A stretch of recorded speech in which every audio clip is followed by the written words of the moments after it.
So before we get started, I just want to say, Carrie, you look absolutely stunning.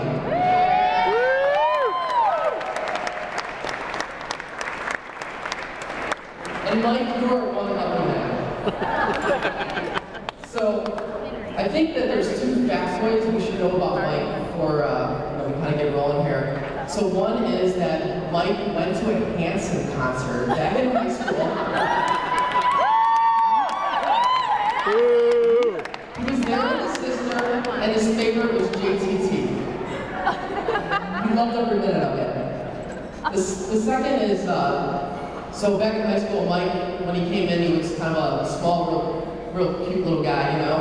And he picked up the nickname Stump. So one of the guys on our volleyball team, his name was DJ Spin in Chicago, and he would play out at the Palindrome and several other places. So Mike, if you haven't heard this, actually had a rap song after him. It kind of went like this.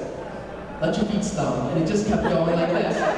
And it sadly never became a hit, but it was, I mean, how many people here can say that they had a rap song made about them? So my name is Voegtle. I've been childhood friends with Mike for about 5 or 6. So I don't remember the first time that we met, but I do know that pretty much every significant event in my life, you were there. And essentially, you were like the little brother I never had. And whether it was, you know, fishing trips with Wayne and our dads, volleyball, trapping squirrels, fireworks, playing football but not blowing out our Achilles tendons,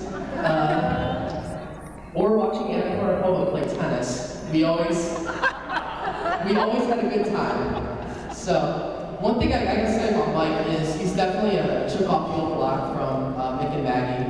It's kind of funny when you see things come full circle, and it happened a couple of years after Mike graduated college, because I remember going downtown and getting a full, you know, kind of tour of Mick's office back in the day, taking the train, you know, getting dressed up, and then a couple years after college, you know, there's Mike on the ground line. I see him, he's in a suit going in to work at Fifth Third. It's just amazing how, you know, you start relationships early in your life, and then, you know, people go on to be successful. It's just great to see.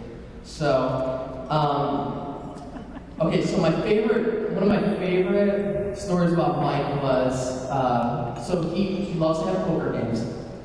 And he would send out invitations, and it's always a great opportunity we'd always have him on Sunday, to watch Michael's fantasy football team get blown out, because he likes to draft guys that were good at least 5 to 8 years ago. So he blows up with like tons of old guys. But yeah, it was a typical poker game. Mike was losing lots of money, but then he hit like this point where he did a couple shots of vodka, and he put his poker face on, which was essentially going like this and laying on the table. And it was Joey, Wayne, and I playing, and essentially, I mean, the guy was unstoppable, flushes, straights, and you couldn't read him because he was laying on the table, pretty much passed out. So the main kicker was the next morning he was just like, yeah, I had so much money in my pocket, I don't even know how I got it. And I'm just like, all right, thanks, you're a jerk. But anyway, I'm so happy for you guys, and I just want to leave you with this. May your lives be full of love, health, and wealth, and may you have the time and wisdom to enjoy them all. So I'd like to just give a toast to Mike and Carrie on their big day here. That you guys have happiness in everything you do. Cheers. Cheers. Cheers.